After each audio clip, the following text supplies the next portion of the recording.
Hello everyone, Christina here. Welcome to day 3 of the holiday card series for 2023. As you can see, the card for today is very heavy on the watercolor. It also has a fun gatefold. So this is a longer video. Feel free to speed through things, but I'm going to walk you through the basic stamping and creation of this card here at the beginning. I'm going to take a little bit of time to do that. I'm using the Decorate the Tree stamp set from Mama Elephant for all of this scene. And I wanted to make sure that I showed you the entire process from beginning to end because this card, because it has such like a specialized opening, I had to do quite a bit of like spatial planning to make sure things worked out right. So first I stamped my scene. This is just on some scratch cardstock. And I even cut things apart, move things around, trying to get the spacing just right. So I'm actually going to kind of tape these two together on top of a regular A2 card front so that I can get the spacing just right. And then I'm going to bring in the Make It Merry stamp set from Mama Elephant. And I'm going to use the Make It Merry greeting. And I want to make sure I have room for that greeting above the bear's head. So that's going to kind of inform me where I need to have that bear positioned. So he's going to be a little bit away from the tree and a little bit lower so that I have space for that greeting. And then I'm going to have my gatefold be right down the center of that tree. I plan to have the tree cut right up next to the line on the right edge. So I wanted to have that vertical line through the tree. I'm going to be doing some no-line watercoloring today. So I'm using some watercolor paper. I'm using Fabriano Artistico Extra White. And then I'm using this sort of practice that I've created as a guide for where I'm doing all my stamping. So I've created a hinge out of tape on that one side, and I'm going to use that as I stamp the left-hand side of my card. I realized right before I started stamping that I needed some masks, so I've taken some Altenew masking paper and I just stamped the two images that will need masking just in some black ink. Then I fussy cut them out so that I could use them as masks while I do my stamping. So the first image I'm stamping is this little fox, and that's because the fox is going to be in front of the tree. So I need to stamp that first and then mask it. I'm going to open up that hinge with that kind of guide that I'm using. And then I'm going to ink up my stamp using Antique Linen Distress ink. This is a great ink that as you color over the top, it sort of disappears into the painting. So it's great for no-line watercoloring, which is essentially what that is. It just means that at the end of your coloring process, it looks like there are no stamped lines. So I covered that image with my mask, and now I'm going to put the tree right over the top. I've closed up that hinge with my guide on top, and then I used a grid transparency sheet from Simon Says Stamp so that I could make sure that that tree is perfectly vertical for when I cut down the center. So I placed that right over that grid sheet, picked up the stamp, and then I can peel off that grid sheet and stamp my image. So I'm going to use that same Antique Linen Distress ink. I'm using that for all of my stamping of the images today. And I'm going to stamp that down directly over top of that masked fox. And it's going to make it look like the tree is behind the fox, because everywhere I've stamped with the tree that has the mask over it, it won't have any of those lines. So I'm going to remove the mask here in a minute. I'm going to let it sit there for a little longer, and then you'll be able to see what it looks like. I then stamped the bear. I didn't use the guide for that. I just wanted to have it a little bit close to the tree. So I went ahead and stamped down that bear. And then I'm going to go ahead and remove the mask of that fox so that I can see what it looks like. So I'm going to peel this up, and then you can see it looks like that fox is in front of the tree. The last thing I needed to stamp before I started painting was the little star on top of that tree. And then I'm going to do a little bit of trimming down this watercolor sheet. I'd hoped that I could just lop off the right side, and that's what I would paint the other side of my card on, but it ended up being not quite wide enough. So I did have to get a new sheet of watercolor paper and cut that down to about the width that I needed it. So I kind of used that guide to kind of tell me exactly how much paper I needed, and then just trimmed that out. It's not an exact measurement right now. It's just so I can get everything ready. So now I'm going to do my painting. I'm using Distress inks, including but mostly just the mini ink cubes. And before I get to the painting, I realized at this point, oh yeah, I wanted to stamp a few of these light strands on top of the tree. So in the stamp set, there's only one light strand that is isolated by itself. So I just use little scraps of paper to kind of protect areas outside of the tree that I didn't want stamped. So I'm going to put this edge of the paper right up to the edge of the tree. I'm just going to let it hold there in place while I use the stamp on an acrylic block. And then I'll place that right over the area where I want it. And then I can just slide that paper away. It's really easy when you need to do just really simple masking like that. So now I'm going to get into the painting, and I'm just smushing the ink pads onto a slick surface and then picking it up with a paintbrush. I'm using the size 0 and 2 Escada brushes, and I'm going to speed up the video here and let you listen to music because there's a lot of painting.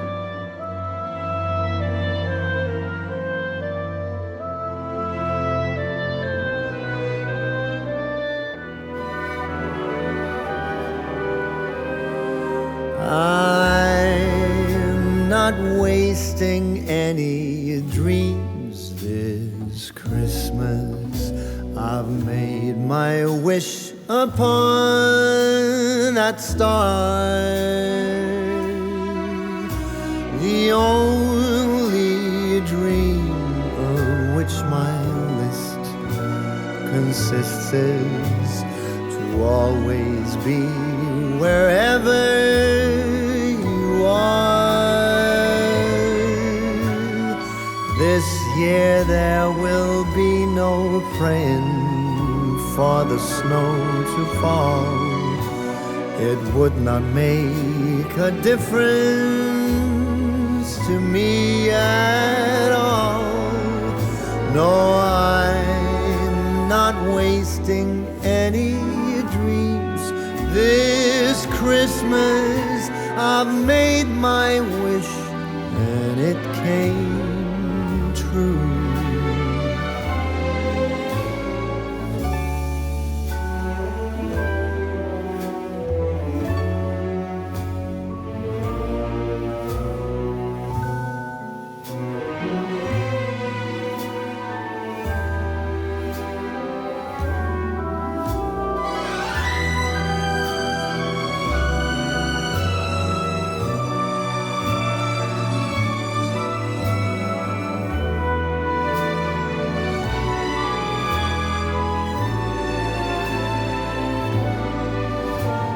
No, there is no denying I'm as lucky as can be.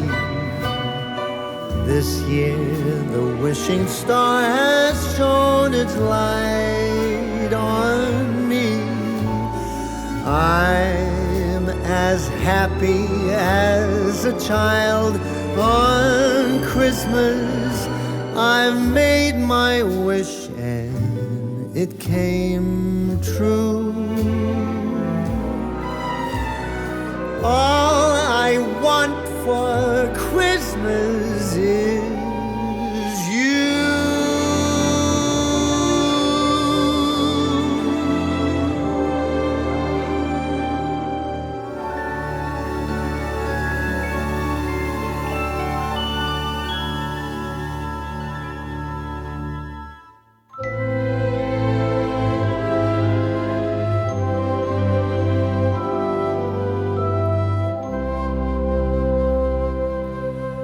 Everything glistens and everything's bright.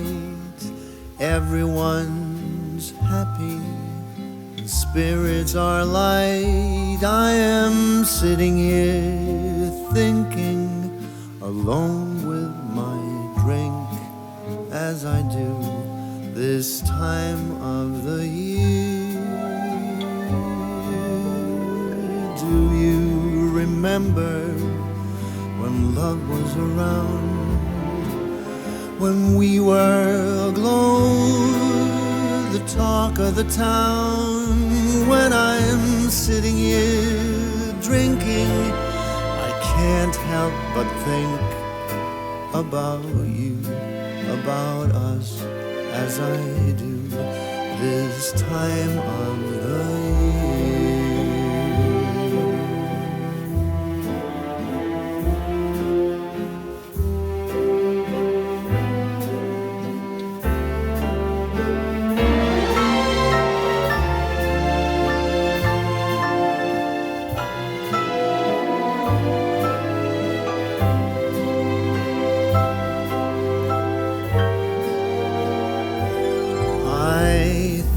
I remember me being with you. Was that just a dream that never came true? I am sitting here sinking, drink after drink, as I do this time of the year.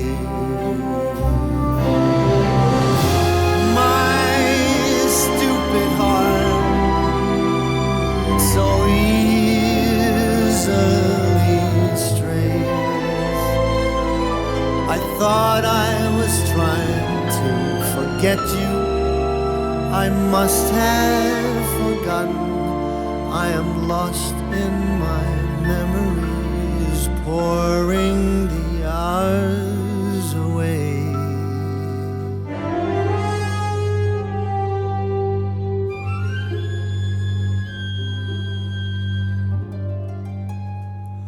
Say, do you remember we used to be near?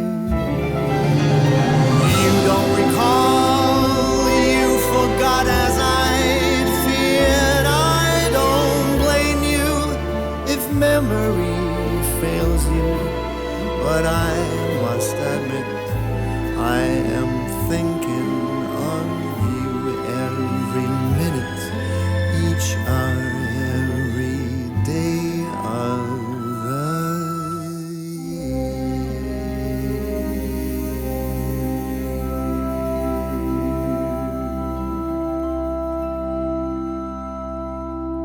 Whew, that was a lot of painting. I don't think I mentioned it until just now, but I think I spent 3.5 hours working on this card, and most all of that was painting. Crazy. At this point, I lopped off the top and bottom of the watercolor paper just above the tree and below the tree. And then I took some scissors. These are the Tim Holtz paper snips, and I fussy cut out that right edge of the tree. This is going to give me a really fun gatefold on my card front. After I had that right edge of the tree cut out, I then went back with the green paint. This is peeled paint, distress ink, and I just painted along that white edge of the watercolor paper just to give it a little bit more of a finished look. I want this to look hidden when the card is closed, like it's a surprise that it opens up right at that edge of the tree. So this is going to hide that white line and make it look a little bit more seamless when it comes to the finished card. So now I'm back to that guide, and I'm placing my tree on top and kind of placing some tape right over that so it's taped to the guide now. So now I've got my full scene, and I'm going to lop off the edge of my finished watercolor piece because I don't need that for the actual width of the card. So I just took off about 1/4 inch. And then I'm going to place this inside my MISTI and kind of figure out exactly where I need to stamp the bunny and the ladder. So I'm lining up that left edge of my finished watercolor sheet right at the 5.5 mark. So since this card is 5.5 wide, and I'm going to put my watercolor paper inside the MISTI and then put the guide back on top and put it right at that 5.5 line. It was a little bit wider, so it's going to hang out just barely out of that MISTI. Then I'm going to hold that in place while I get my stamp in the right spot. And then I'll close the door of my MISTI, so now that stamp is in the correct spot where I want it. So I'm going to remove the guide and my finished piece and then stamp the bunny in that same antique linen distress ink. And after I have the bunny stamped, it's really easy to position the ladder right below. I'm first going to put that mask on top of the bunny, and then I'm going to stamp the ladder right below. And I kind of used the guide off to the side as a visual reference on where to position that ladder. So I'm going to stamp the ladder in that same ink once again. And because I've masked the bunny, it's going to make it look like that ladder is behind the bunny, or rather below the bunny, that he's standing on top of that ladder. So I'll remove the mask, and then here we are. So I'm going to do a little bit of prep work for the ladder and the bunny because I knew I was going to be having that blue background all over that, and it would just be a mess to have to paint all the interior areas on the ladder. So I took that drying gum and painted the entire scene and then set it aside to dry. While that's drying, I went back to my finished watercolor piece, the left half of the card, and I stamped my greeting. So I'm using that Make It Merry greeting from the Make It Merry stamp set, and I used VersaFine Onyx Black ink. I really debated if I wanted to have it in gold or silver or something like that, and in the end, I decided to go ahead and just make it black, keep it simple, and very easy to read. So I stamped it twice because this is watercolor paper, so it's got quite a bit of texture, and I wanted a really solid image, so I stamped it twice. So here is the finished left-hand side of my card front, as far as finished it is for now. And now that that bunny and ladder are completely dry, I'm going to come in and start painting. I've got my finished piece off to the left for reference, and then I'm just going to start painting the rest of the scene.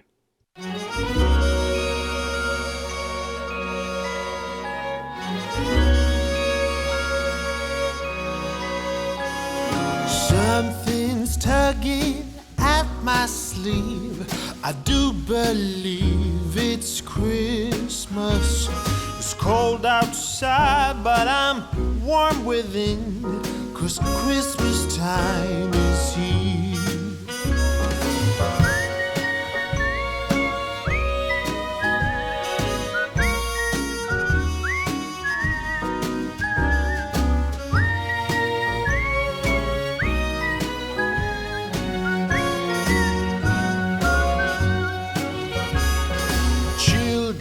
Playing in the snow, a merry game they play, chasing each other to and fro, laughing all the way.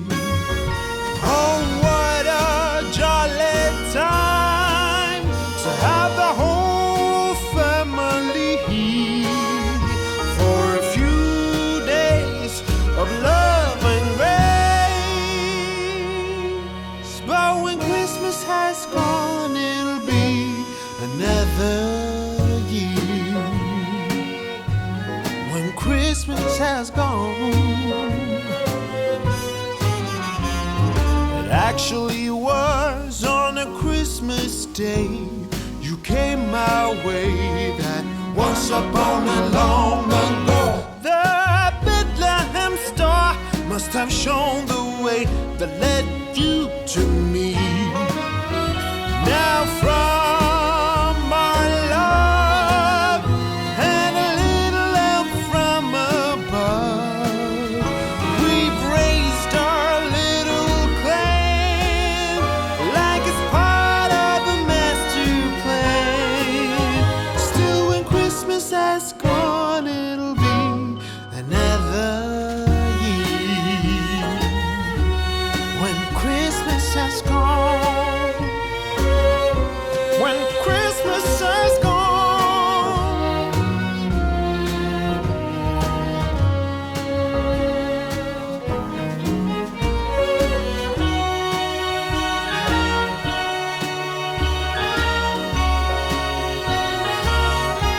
When Christmas has gone.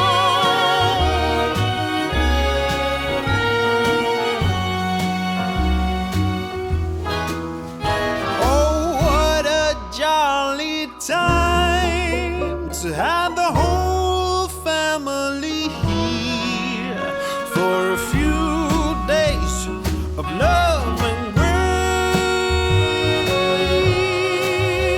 But when Christmas Christmas has gone, it'll be another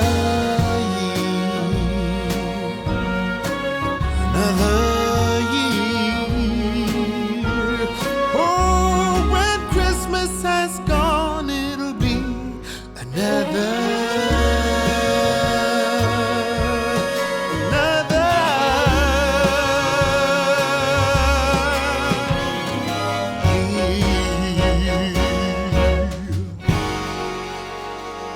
Merry Christmas. Okay, now that that painting is all done, it's time to start assembling the card. I've got a really long piece of cardstock. This is actually, let's see, it's 4 1/4 tall by 11 inches long. And I'm determining where I need to have my card scored. So I've lined it up with that edge. I'm going to make a little tick mark with my pencil. And then I'm going to take it to my score buddy and I'm going to score it where I have my pencil mark. Just so happens that it's right at 3 1/4. I don't know how I planned that it's an exact measurement, but that worked out. So then to figure out the other scoring line, I used my calculator and determined I needed my score line at 2 1/4. So I've scored that at 2 1/4. And now I have the basic card base for my card. So it has that gatefold right there, kind of on the right side.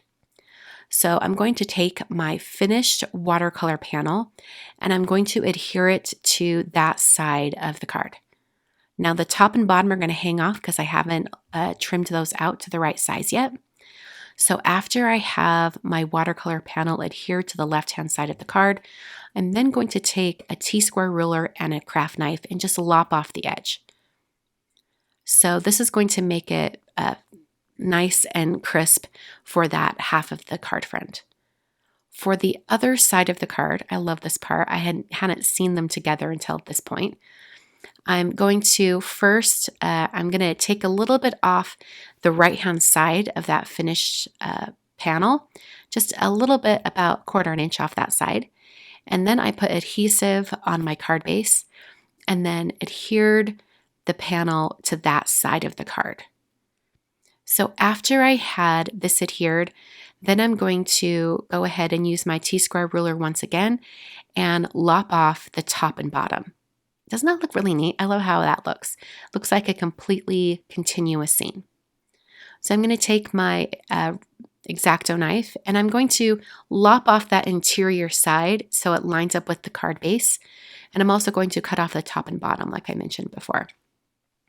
So after this was done, I had a few things to finish up on my painted scene. You could see that that strand of lights coming from the bunny is not complete. So that's one of the first things that I'm going to fix. So I took those same colors and I added on some more dots. Thankfully, even on top of that blue background, they look great. I continued the dark line going all the way across there as well, just so it looks like a complete strand.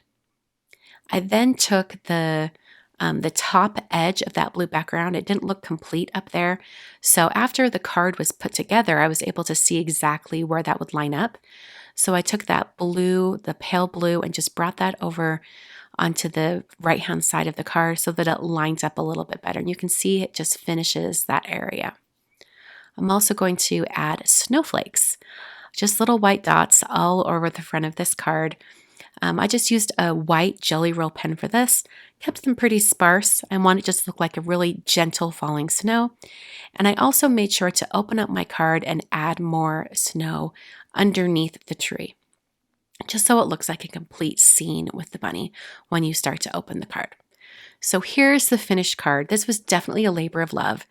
I think in total, somewhere between 3.5 and 4 hours to finish this card, which is a very lengthy card session for me.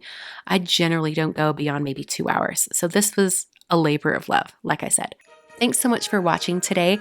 Day 4 of the Holiday Card Series lands on Monday, which is my normal live stream day. So I'll be coming back live on Monday at 6 p.m. Mountain Time to share with you Day 4 of the Holiday Card Series. Thanks so much for joining me, and I will see you in another video very soon.